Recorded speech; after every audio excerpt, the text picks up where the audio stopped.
Au nom d'Allah, le tout clément, le tout miséricordieux. Par les anges qui se tiennent harmonieusement alignés, qui poussent énergiquement les nuages, qui récitent le rappel. Votre Dieu est un, le Seigneur des cieux, de la terre, et de ce qu'il y a entre eux, le Seigneur des divers orients. Nous avons paré le ciel le plus proche d'une parure, que sont les étoiles, et l'avons soigneusement protégé de tout démon rebelle. Ils ne peuvent écouter l'assemblée supérieure, car ils seront assaillis de tous côtés. Ils sont au loin refoulés et auront un supplice permanent, à l'exception de celui qui intercepte furtivement quelques propos. Celui-là est alors suivi par un météore à l'éclat pénétrant. Demande-leur aux mécréants, qui est plus difficile à créer, eux ou ceux que nous avons créés? Nous les avons créés d'argile gluante. Toi, tu t'étonnes, et eux, ils se moquent.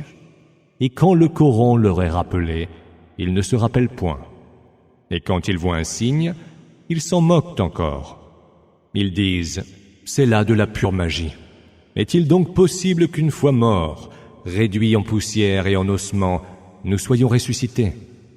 Et en sera-t-il de même de nos premiers ancêtres? Dis, oui, et vous en serez tout humiliés. Il n'y aura certes qu'un seul cri, et ils seront là à observer. Ils diront, malheur à nous, c'est bien le jour de la rétribution.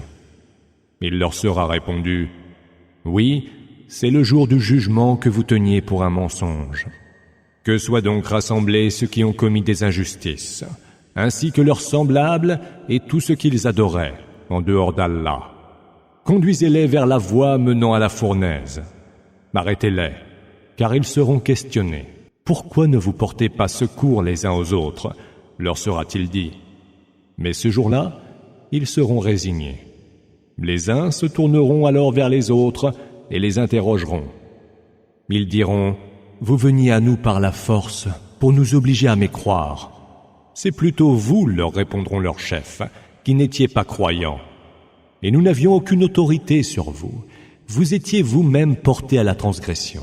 Le verdict de notre Seigneur s'est donc accompli contre nous, et nous allons certainement goûter le supplice. Nous vous avons certes dévoyés, car nous étions nous-mêmes dévoyés. Ce jour-là, ils subiront en commun le même supplice. C'est ce que, certainement, nous ferons des criminels. Eux qui, lorsqu'il leur était dit « Il n'y a point d'autre divinité qu'Allah », se montraient dédaigneux et disaient « Devons-nous renoncer à nos divinités au profit d'un poète fou ?» Non, il est venu apporter la vérité et confirmer les paroles des messagers. Vous allez certes goûter le supplice très douloureux et n'aurez pour rétribution que le prix des actions que vous aurez commises, excepté les élus parmi les serviteurs d'Allah. Ceux-là auront droit à une récompense bien connue, des fruits, et ils seront honorés au milieu des jardins des délices, sur des couches et se faisant face. Sera alors tournée entre eux une coupe remplie d'une source blanche et que les buveurs trouveront délicieuse. Elle ne leur causera ni migraine, ni ivresse.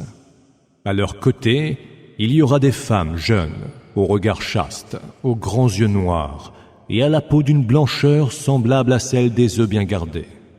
Les uns se tourneront alors vers les autres et s'interrogeront.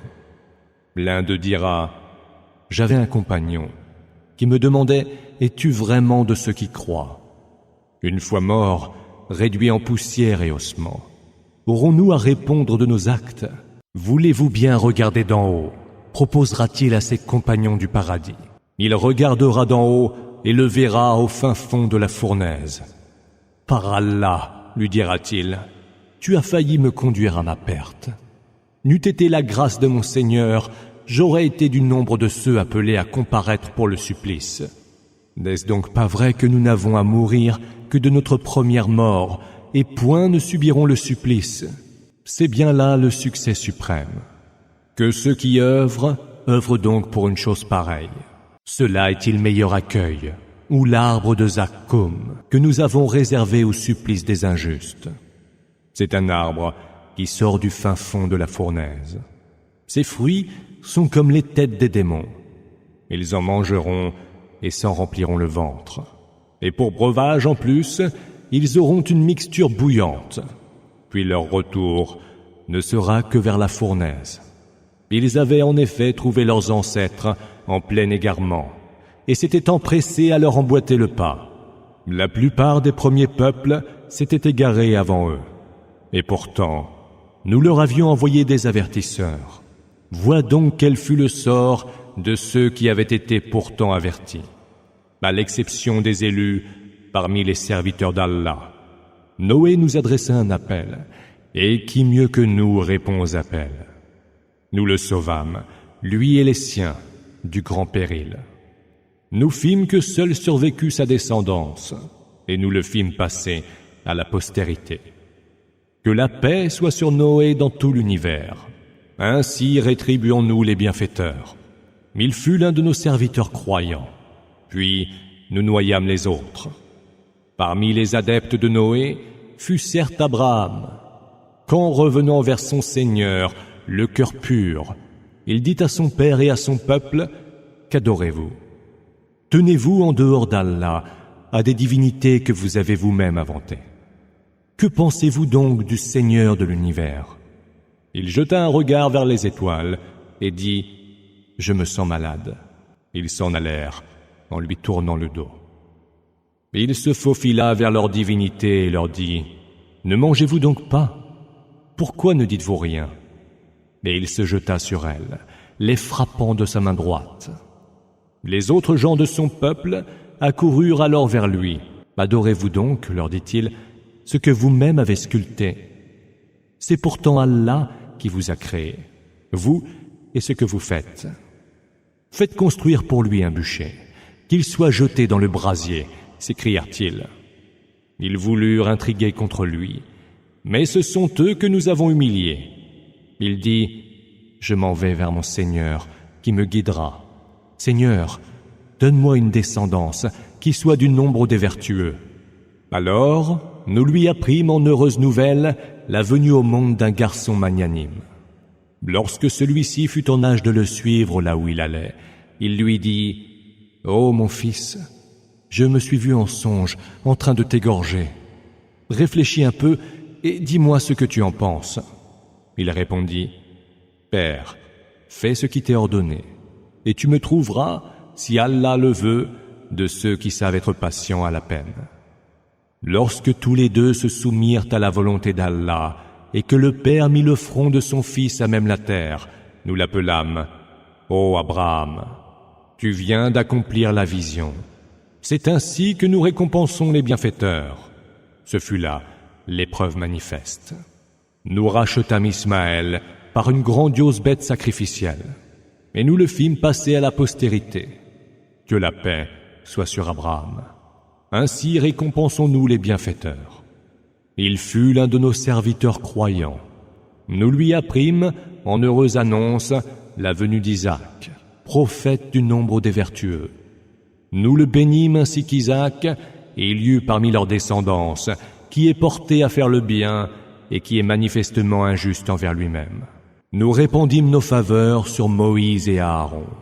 Nous les sauvâmes avec leur peuple du grand péril. Nous leur portâmes secours, et ils furent les vainqueurs. Nous leur donnâmes le livre explicite, et les conduisîmes vers la voie droite. Que la paix soit sur Moïse et Aaron. Que la paix soit sur Moïse et Aaron. C'est ainsi que nous récompensons les bienfaiteurs. Ils furent tous les deux de nos serviteurs croyants. Élie fut aussi du nombre des envoyés. Ne craignez-vous donc pas Allah, dit-il à son peuple. Invoquerez-vous donc Baal, en délaissant le meilleur des créateurs, Allah, votre Seigneur et le Seigneur de vos tout premiers ancêtres.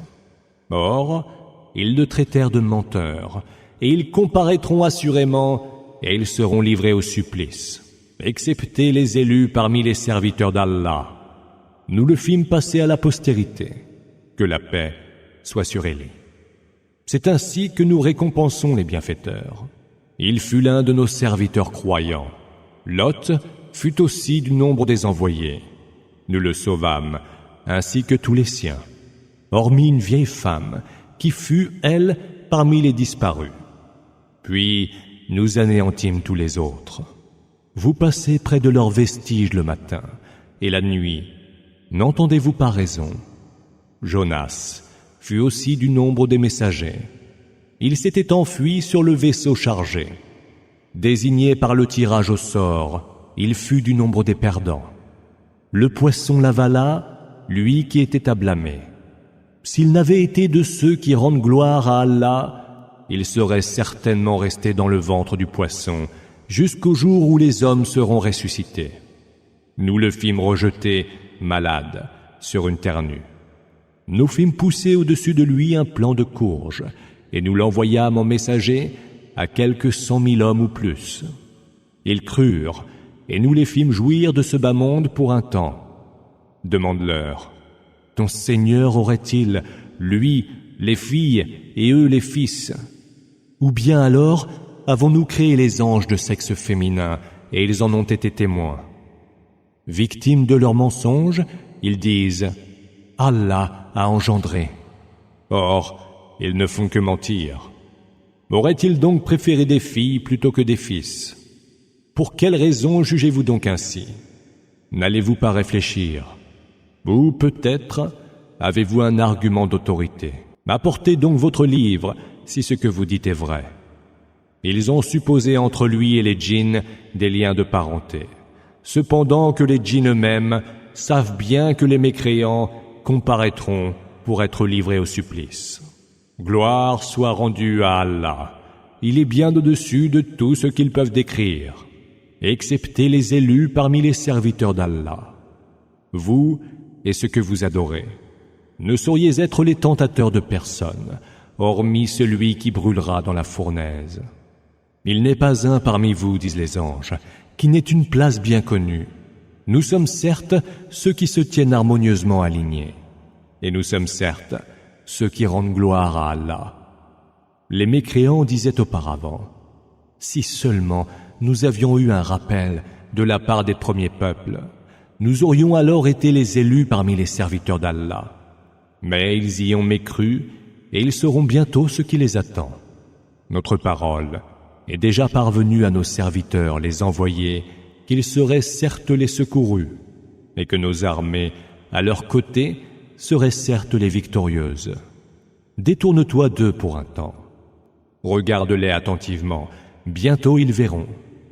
Est-ce donc notre supplice qu'ils veulent hâter? Quand celui-ci fondra sur eux, combien mauvais sera le matin de ceux qui auront été avertis. Et détourne-toi d'eux pour un temps. Regarde attentivement. Bientôt, ils verront. Gloire soit rendue à ton Seigneur, Seigneur de la toute-puissance. Il est bien au-dessus de tout ce qu'ils peuvent décrire. Paix aux envoyés, et louange à Allah, Seigneur de l'univers.